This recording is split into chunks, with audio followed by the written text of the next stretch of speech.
What is death, क्या हम death को कंट्रोल कर सकते हैं? ये जानने के लिए वीडियो पूरा देखिए। Hey guys, welcome back to another episode. आज हम बात करने वाले हैं सदगुरु की नई बुक के बारे में, जो कि है डेथ एंड इनसाइड स्टोरी। अगर आपको सदगुरु के बारे में पता हो तो उसकी पहली बुक जो इनर इंजीनियरिंग थी वो भी बहुत फेमस थी, और सदगुरु के बारे में आपने बहुत बार सुना होगा। तो इस बुक में सदगुरु ने बहुत अच्छे से और बहुत स्पिरिचुअल जर्नी, बहुत फैक्ट के साथ इस बुक में डेथ के बारे में बात किया है। क्योंकि हम लोग अगर हम इंडियन ट्रेडिशन की बात करें तो डेथ के लिए हम बहुत इंपॉर्टेंस देते हैं, but when it comes to living, कि जब जीने का टाइम आता है तो एक्चुअली हमें डेथ का मीनिंग समझ में नहीं आता, और डेथ के टाइप्स कैसे होते हैं, डेथ की प्रोसेस क्या होती है। तो ये सारी चीज़ें इस बुक में बताई गई है। अगर आप जाओगे यूट्यूब पे सदगुरु के बारे में सर्च करोगे तो आपको बहुत सारे उसके फिलोसॉफिकल आइडियाज़, फिलोसॉफिकल थॉट्स उसके मिल जाएंगे, not only related to that but to all the topics. If you talk about vegetarian food, if you talk about comic, if you talk about बहुत सारे ऐसे स्पिरिचुअल टर्म्स या Sanskrit words है इस book में। लेकिन अगर आपको स्पेसिफिकली डेथ में इंटरेस्ट है कि डेथ एक्चुअली होती क्या है, डेथ को क्या हम कंट्रोल कर सकते हैं, डेथ एक्चुअल में प्रोसेस कैसे होती है, क्या आफ्टर लाइफ जैसे कुछ चीज़ें हैं, चक्रास और डेथ में क्या कनेक्शन है, क्या हम स्पिरिचुअल जर्नी से डेथ के आगे जा सकते हैं। तो अगर ये सारी बुक है, ये सारी जो चीज़ें आपको डाउट्स होगी, तो ये बुक आपके लिए ज़्यादा यूज़फुल रहेगी। क्योंकि इस बुक में स्पेसिफिकली डेथ के बारे में बताया गया है। ऑलमोस्ट मोर देन 300 पेजेस की बुक है। मैंने ये 2 दिन पहले फिनिश की थी, बट अभी मैं वीडियो बना रहा था क्योंकि एक्चुअल में समझ में नहीं आ रहा था कि इस वीडियो में एक्चुअली इस बुक के बारे में क्या क्या बताऊँ। क्योंकि बहुत सारे ऐसे फैक्ट है जो इस बुक में दिए गए, और थोड़े लगते हैं कि ये थोड़े साइंटिफिकली प्रूफ हो सकते हैं कि नहीं, ये थोड़ा सा डाउट भी है। इसमें से कुछ चैप्टर ऐसे भी है कि जो थोड़े हार्ड टू डाइजेस्ट है, जो कि थोड़ी स्पिरिचुअल जर्नी से ऊपर, या अगर आपको थोड़ी चीज़ें पता ना हो तो वो थोड़ा जानने के लिए आपको मुश्किल हो सकती है। लेकिन अगर जस्ट बेसिक आइडिया आपको चाहिए कि डेथ के बारे में, तो ये बुक आपको डेफिनेटली हेल्प करेगी। ये बुक ऐसे है कि सिर्फ पढ़ने लायक नहीं है, इसको थोड़ा एक्सपेरिमेंट, नॉट ओनली एक्सपेरिमेंट, थोड़ा एक्सपीरियंस लेने की जैसे, कुछ तो सीखने की जैसी है इस बुक के बारे में। क्योंकि बहुत सारे स्टार्टिंग की अगर बात करें तो इस बुक की अगर डिवाइडेशन की बात करें तो इस बुक डिवाइड हो चुकी है 3 पार्ट्स में, और टोटल 12 चैप्टर से। तो first chapter is more about कि लाइफ एंड डेथ एक्चुअल में होती क्या है, उसका मीनिंग क्या है, हमें क्या पता है, और ट्रेडिशनल मतलब इंडियन ट्रेडिशन को क्या पता है, और एज अ स्पिरिचुअल पर्सन क्या डेथ और लाइफ के बारे में आपको क्या पता होना चाहिए। सेकेंड पार्ट की बात करें तो यानी फर्स्ट पार्ट में कुछ चैप्टर्स है कि वो ऐसे लाइफ, डेथ और प्रोसेस वगैरह उसकी बात करते हैं। सेकेंड पार्ट की बात करें तो मोर अबाउट उसको थोड़ा स्पिरिचुअल और थोड़ा साइंटिफिक वर्ड्स या थोड़ा फैक्ट्स विक्स बता के कि एक्चुअल में डेथ की प्रोसेस कैसे होती है, क्या क्या उसके लिए मेमोरीज वगैरह होती है, कार्मिक memory and all those things, उसकी हम डिटेल में आगे बात करेंगे। और थर्ड पार्ट जो है वो कि लाइफ आफ्टर डेथ, क्या डेथ के बाद कुछ लाइफ होती है। तो इसके बारे में मुझे कुछ चैप्टर्स में से अच्छे लगे, कुछ चैप्टर मेरे लिए दिमाग से ऊपर के थे। मतलब कुछ अच्छी चीज़ें नहीं लगी। जैसे हम कभी डेथ का सीन देखते हैं तो हमें डर लगता है, क्योंकि इंडिया में अगर बच्चों की बात करें या यंग जनरेशन की बात करें तो डेथ का सीन किसी को पसंद नहीं आता। तो एक्चुअल में उस डेथ के सीन के बारे में लिखा गया है, तो वो हम आगे जाके बात करेंगे। तो यही है सब कुछ, इस basic structure about this book. So हम डीप डाइव करते कि एक्चुअल में मुझे क्या अच्छा लगा और मुझे क्या अच्छा नहीं लगा।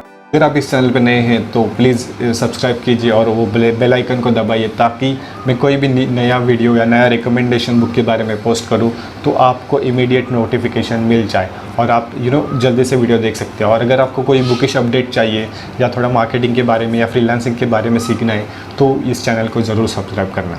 बुक के पार्ट 1 जो है वह बहुत अच्छा है, बहुत अच्छे से लिखा गया है, विथ उसको कुछ फैक्ट्स एंड कुछ अच्छे डाटा से प्रोवाइड किया गया है, ताकि कुछ अंडरस्टैंडिंग में इजी हो जाए, डाइजेस्ट करने के लिए इजी हो जाए। मुझे पार्ट 1 बहुत अच्छा लगा। मतलब आप जब शुरू करते हो तो उसमें आपका इंटरेस्ट आ जाता है, और बहुत सारी अच्छी चीज़ें बताई गई है डेथ के बारे में कि जो हमें पता है और जो हमें पता है लेकिन सही नहीं है, और जो एक्चुअल में हमें पता होनी चाहिए। तो ये सारी चीज़ें इसमें बताई गई है। अगर पार्ट 1 की बात करें तो चैप्टर 1 है, उसमें what is death. So death का एक्चुअली मीनिंग क्या होता है, डेथ को हम कैसे देखते हैं, डेथ की साइंटिफिक, डेथ की स्पिरिचुअल जर्नी क्या है।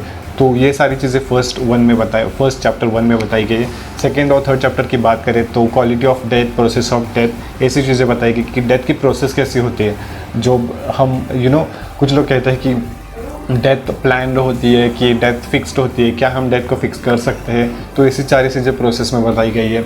थर्ड चैप्टर की बात करें तो quality of death, because quality of death मतलब कि आपको सडन डेथ चाहिए, उसे कहते हैं, मुझे एग्जैक्टली वर्ड नहीं आता रहा, मतलब सडन डेथ चाहिए आपको, थोड़ी प्लान डेथ चाहिए, या व्हाट यू कैन से थोड़ी त्रासदायक और थोड़ी टेंशन वाली डेथ चाहिए। तो ये सारी चीज़ें क्वालिटी ऑफ डेथ में बताई गई है। तो पार्ट 1 है कि आपको डेफिनेटली पढ़ना चाहिए, कि जो बहुत अच्छे से लिखा गया है और बहुत इजी वर्ड्स में लिखा गया है, तो ताकि हर कोई अंडरस्टैंड कर सके, हर किसी को डाइजेस्ट करने के लिए हो सकता है। जैसे जैसे हम आगे बढ़ेंगे तो थोड़ा ये डाइजेस्ट करने के लिए मुश्किल हो जाता है, मुझे भी मुश्किल हो गया था। इसमें से कुछ चैप्टर हैं सद्गुरु ने खुद के लाइफ के एग्जाम्पल दिए, ऑलमोस्ट सारे चैप्टर में ऐसे एग्जाम्पल्स है कि जो खुद के लाइफ के है, उसके सद्गुरु के वाइफ के बारे में भी एग्जाम्पल है कि हाउ उसने, मतलब सद्गुरु की वाइफ ने कैसे डेथ को एक्सेप्ट कर लिया था। वो इंसिडेंट्स में सिर्फ आपको शॉर्ट में बताता हूँ कि वो कहते थे कि डेथ आप प्लान कर सकते हो, आप एनलाइटमेंट वगैरह वो चीज़ें हैं इसमें बताई गई कि उसने डेथ मतलब एक ऐसा इंसिडेंट है, अगर आपके हाथ में मेटल या कुछ तो हो तो आप अपनी बॉडी को छोड़ के नहीं जा सकते। तो उसमें से एक चैप्टर है कि वो इसके बारे में बात करता है। तो उसके वाइफ वो वॉशरूम के लिए जाती है और सारे मेटल्स वगैरह निकल के आ जाती है और फिर अपनी साधना के लिए बैठ जाती है और वहाँ पे वो अपना प्राण छोड़ देती है बेसिकली। तो ये ऐसी चीज़ें है कि थोड़ा डाइजेस्ट करने के लिए हार्ड हो जाती है। स्पेसिफिकली हम बात करें तो चैप्टर 7 और 8 की जो मुझे बहुत पसंद नहीं आया, उसमें ये बताया गया है कि बेसिकली कि मतलब डेथ के सीन्स वगैरह है कि जब कोई सफ़र कर रहा हो तो क्या चीज़ें करनी चाहिए, एंड उसके रिलेटेड चीज़ें कि जो पर्सनली मुझे पसंद नहीं आई या आपको भी शायद पसंद ना आ सकती हो। तो आपको बताओ कि उसमें से क्या अच्छा लगा, क्या अच्छा नहीं लगा। मुझे वो थोड़ा मतलब चैप्टर 7 और 8 के बाद ये थोड़ी चीज़ें हार्ड हो गई डाइजेस्ट करने के लिए। चैप्टर 1 ही है कि जो बहुत अच्छे से ईजीली समझ सकते हैं, अंडरस्टैंड कर सकते हैं, बट उसके बाद पार्ट 2 पार्ट 3 थोड़ा हाई लेवल हो जाती है कि अंडरस्टैंड करने में। बट अगर आप संस्कृत के स्टूडेंट हो, आपको संस्कृत पहले से पता है या स्पिरिचुअल वर्ड्स वगैरह सबको पहले से पता है, तो शायद ये आपको इजीली डाइजेस्ट करने के लिए हो सकती है। मगर बेसिकली आप डेथ के बारे में जानना चाहते हो कि types and all those thing, तो आपको डेफिनेटली ये बुक ट्राई करनी चाहिए। Another good thing about this book is, मतलब एक कनेक्शन किया है कि मेमोरी, हमारी जो मेमोरी होती है और डेथ का कनेक्शन क्या होता है। जब हम बॉर्न हो जाते हैं तो वहाँ से लेके अब तक की कौन सी हमें मेमोरी मिल जाती है और उस मेमोरी का और हमारा डेथ का कनेक्शन क्या है। तो ये बहुत अच्छे से एक्सप्लेन कर दिया गया है। अगर हम बात करें मेमोरीज़ की, डिफरेंट टाइप की मेमोरी बताई गई है। फर्स्ट वन इज इवोल्यूशनल मेमोरी की, जो हमें इवोल्यूशनरी प्रोसेस से मिल जाते हैं। सेकंड थिंग है कि जेनेटिक मेमोरी की, जो हमारे मॉम डैड है उनसे हमें मिल जाती है। जेन्स मतलब अपने जो जेनेटिक्स है उनसे हमें जो मेमोरी मिल जाती है वो जेनेटिक मेमोरी है। थर्ड वन इज़ कार्मिक मेमोरी की, जो हम वर्क वगैरह करते हैं तो उसकी जो मेमोरी क्रिएट होती है उसे कार्मिक मेमोरी कहते हैं। और fourth one is unconscious memory कि जो ऑब्वियसली अनकॉन्शियस मेमोरी आपको पता चल ही गया होगा, मुझे ज़्यादा एक्सप्लेन करने की ज़रूरत नहीं है। तो इसमें से कौन सी मेमोरी है कि जो डेथ से रिलेटेड है, तो उसने कार्मिक मेमोरी है कि जो डेथ से रिलेटेड है, ये बताई गई है। मैं ऑब्वियसली उसके एग्जांपल्स नहीं दे सकता, आपको जाके पढ़ना होगा कि अगर आपको ज़्यादा से ज़्यादा उसकी अंडरस्टैंडिंग करनी है तो।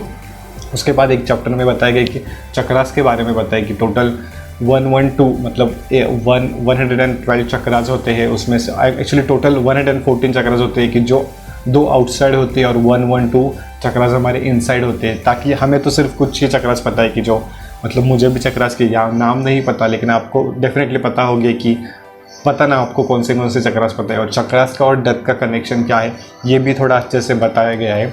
लास्ट पार्ट की बात करें तो लाइफ आफ्टर डेथ कि ये भी थोड़ा हार्ड टू डाइजेस्ट टॉपिक है कि मतलब इजीली मुझे तो डाइजेस्ट नहीं होगा, आपका पता नहीं, अगर आपको डाइजेस्ट हो गया हो तो आप ज़रूर बताना कमेंट में। बट ये बुक अच्छी है, मगर अगर थोड़ा लास्ट का पार्ट या चैप्टर 7 और 8 छोड़ दे या थोड़ी पार्ट 3 वगैरह छोड़ दे तो ये बहुत अच्छी बुक है। बट थोड़ी बुक बड़ी है, मोर देन 350 पेजेस की है। मगर आपको लाइफ आफ्टर डेथ जाननी है कि लाइफ आफ्टर डेथ क्या होती है, डोनेट ऑर्गेन्स क्या होते हैं, उसका रिलेशन क्या है डेथ से, और क्या रीबर्थ हम कर सकते हैं। तो ये सारी चीज़ें आपको सद्गुरु के थॉट प्रोसेस से जाननी हो तो आप पूरी बुक ये ज़रूर पढ़ लेना। मैंने भी ये पूरी बुक तो फिनिश कर ली है मतलब, लेकिन मुझे कुछ ही चीज़ें अच्छी लगी। बट हाँ, मुझे डेथ के बारे में क्लैरिटी बहुत मिल गई कि डेथ एक्चुअली होती क्या है, उसका कनेक्शन कैसा है, गुड मेमोरीज़, बैड मेमोरीज़, कार्मिक मेमोरीज़ क्या होती है, हमारे चक्रास और डेथ कैसे कनेक्शन है। तो ये सारी चीज़ें आपको जाननी है तो ये बुक आप ज़रूर पढ़ लेना। यही गुड चीज़ है कि पार्ट 1 है कि बहुत अच्छे से एक्सप्लेन किया। अगर कुछ बुरी चीज़ों के बारे में बात करें कि जो मुझे पर्सनली लगी, शायद आपको ना लग सकती हो, हर किसी का पर्सपेक्टिव अलग हो सकता है। तो अगर आपको पूरी बुक अच्छा लगी हो तो अच्छा है, नहीं लगी हो तो कोई गल नहीं, लेकिन आपको एटलीस्ट डेथ के बारे में पता चल गया होगा। तो अगर आपको जानना है कि डेथ के बारे में एक्चुअल क्या क्या होता है तो ये बुक ज़रूर पढ़ना। थोड़ी सी बड़ी बुक है, 350 पेजेस की, बट स्टोरी टेलिंग स्किल्स बहुत अच्छी है, नरेशन बहुत अच्छा किया है सदगुरु ने, तो ये पढ़ने में कोई दिक्कत नहीं होती। बट हाँ, थोड़ा डाइजेस्ट करने को हार्ड हो सकता है, थोड़े स्पिरिचुअल वर्ड्स वगैरह है इसमें। तो यही सब कुछ है इस बुक के बारे में। आपको क्या लगता है? अगर आपने बुक पढ़ी है तो बताओ मुझे कमेंट्स में। अगर आप सदगुरु के फ़ैन हो, सदगुरु के मे बी सदगुरु की कुछ चीज़ें अच्छी लगती है, कुछ चीज़ें अच्छी नहीं लगती। इट्स बेटर आप अपना अंडरस्टैंडिंग लगाओ, आप अपना एक्सपेरिमेंट करो और फिर देखो कि क्या ये चीज़ें वर्क होती है कि नहीं होती। तो ये मेरा ओपिनियन है अबाउट एनी फिलोसॉफी और एनी थिंग स्पिरिचुअल थिंग। तो अब आप खुद से ट्राई कर लो। बट ये बुक अच्छी है, ऐसा कुछ बुरा नहीं है इस बुक में। मैं अराउंड थोड़ा एवरेज से ऊपर ही इस बुक को रेटिंग दूंगा। अगर आप बताओ आपको ये बुक्स कैसे लेकर, आपने अगर अब तक बुक पढ़ी नहीं है तो लिंक मैंने डिस्क्रिप्शन में दे दी है, जाके बाय कर लो बुक और डेफिनेटली पढ़ लो। इसकी किंडल एडिशन भी है और पेपर बैग भी अवेलेबल है। थोड़ी सी बड़ी बुक है लेकिन पढ़ने में ईजी है, कोई दिक्कत नहीं है। अगर आपने इनर इंजीनियरिंग पढ़ी हो तो शायद ये बुक आपको पसंद आ सकती है। अगर आप सदगुरु के फ़ैन हो तो आपको ये बुक डेफिनेटली पसंद आएगी। तो यही सब कुछ था इस बुक के बारे में। अगर आपको और कोई बुक का रिव्यू चाहिए तो मुझे कमेंट करके बताओ आपके थॉट्स क्या है सदगुरु के बुक के बारे में, आपने कौन से उसके और बुक्स पढ़ी है, मुझे डेफिनेटली कमेंट करके बताओ। और अगर आप इस चैनल पर नए हो तो डेफिनेटली सब्सक्राइब कीजिए, लाइक कीजिए इस वीडियो को और शेयर कीजिए, ताकि मैं आपको ऐसी बहुत सारे बुक रिव्यू और रिकमेंडेशन देता रहूँगा। अगर आप मुझे इंस्टाग्राम पे फॉलो नहीं करते तो जाइए इंस्टाग्राम पे फॉलो कीजिए, यहाँ पे लिंक या नेम आपको दिखाई देगा। वहाँ पे मैं लाइव अपडेट्स देता हूँ कि मैं कौन सी बुक पढ़ रहा हूँ या कौन सी नई बुक मार्केट में आ गई है या कोई पढ़ने लायक बुक है कि नहीं। अगर आपको वो सारी जानकारी चाहिए तो इंस्टाग्राम पे जाके मुझे फॉलो कीजिए। और यही सब कुछ था इस बुक के बारे में। अगर आपको वीडियो पसंद आया तो डेफिनेटली लाइक करना और मैं मिलता हूँ आपको अगली वीडियो में। That's all, see you, bye bye, Tata.